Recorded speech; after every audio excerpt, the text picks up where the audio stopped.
কে সে নারী যে সব সময় নবীজির চলার পথে ময়লা আবর্জনা ফেলে রাখতেন ও নবীজির চলার পথে দাঁড়িয়ে থাকতেন বিদ্বেষ আর ঘৃণা মনে নিয়ে? তার চোখে নবীজি সাল্লাল্লাহু আলাইহি ওয়াসাল্লাম ছিলেন একজন শত্রু। অবশেষে সেই নারী নবীজির ভালোবাসা, বিনয় ও দয়া দেখে ইসলাম গ্রহণ করেছিলেন। বলছিলাম এক নারীর ইসলাম গ্রহণের ঘটনা। মক্কা ইসলামের পবিত্র ভূমি। ঠিক তখন যখন নবী মুহাম্মদ সাল্লাল্লাহু আলাইহি ওয়াসাল্লাম আল্লাহর বার্তা মানুষের কাছে ছড়িয়ে দিতে শুরু করছেন, তখন এক মহিলা প্রতিদিন নবীজির চলার পথে দাঁড়িয়ে থাকতেন বিদ্বেষ আর ঘৃণা মনে নিয়ে।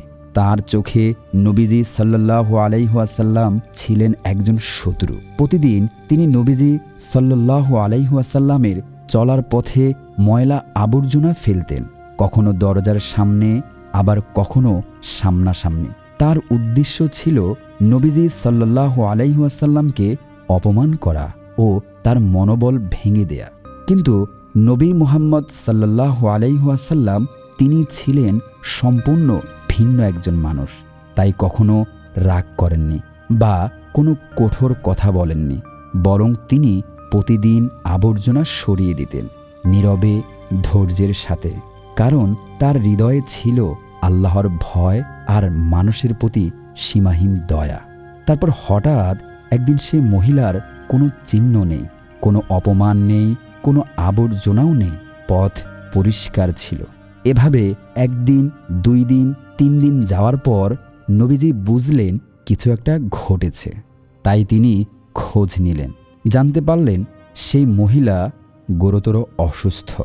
এবার এই খবর শুনে তিনি কি খুশি হয়েছিলেন? না। তিনি কি রাগান্বিত হলেন? তাও না।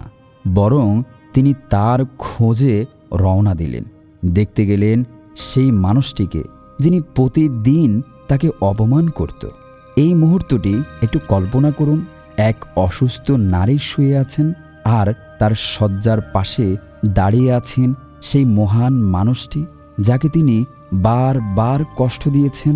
নবী মুহাম্মদ সাল্লাল্লাহু আলাইহি ওয়াসাল্লাম তার পাশে বসে গেলেন, তাকে সান্ত্বনা দিলেন আর বললেন, আমি জানতে পেরেছি আপনি অসুস্থ, তাই আমি আপনাকে দেখতে এসেছি। সেই নারী অবাক হয়ে তাকিয়ে রইলেন। এত ভালোবাসা এ কোনো সাধারণ মানুষের কাজ হতে পারে না। এ তো সেই নবীর পরিচয় যাকে আল্লাহ রহমাতুল্লিল আলামিন হিসাবে প্রেরণ করেছেন। সে মহিলার হৃদয়ে গলে গেল। অঝরে তার চোখের কোণে পানি চলে আসলো। আর সেই মুহূর্ত তিনি স্বীকার করলেন এটাই সত্য, ইনি আল্লাহর প্রেরিত রাসূল। তারপর সেই নারী সাথে সাথে ইসলাম গ্রহণ করলেন। ঘৃণার জায়গা ঈমানে পরিপূর্ণ হয়ে গেল। সুবহানাল্লাহ। নবী মুহাম্মদ সাল্লাল্লাহু আলাইহি ওয়াসাল্লামের কোমল ভাষা, দরদ মাখা কথা শুনে কঠিন হৃদয়ে গলে গেল। এই গল্প শুধু একটি ঘটনার বিবরণ নয়, এটি আমাদের জন্য পথ দেখানো এক দীপ্তি আলোক রেখা। আমাদের চারপাশে অনেকেই থাকবে যারা আমাদের অবহেলা করবে, আঘাত দেবে, অপমান করবে।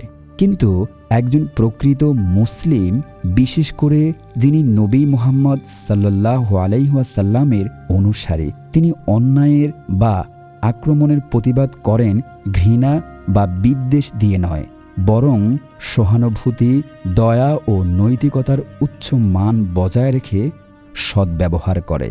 কেননা হৃদয়ে জয় হয় ভালোবাসায়, বদলায় আচার আচরণে। আল্লাহ তাআলা আমাদের নবীজি সাল্লাল্লাহু আলাইহি ওয়াসাল্লামের অসাধারণ চরিত্র অনুসরণ করার তৌফিক দান করুক। আমরা যেন তার মতো ধৈর্য ধারণ করে ভালোবাসা ছড়িয়ে দিতে পারি এই জগতে। আজকের মতো এখানেই বিদায় নিচ্ছি। দেখা হবে নতুন কোনো এপিসোডে।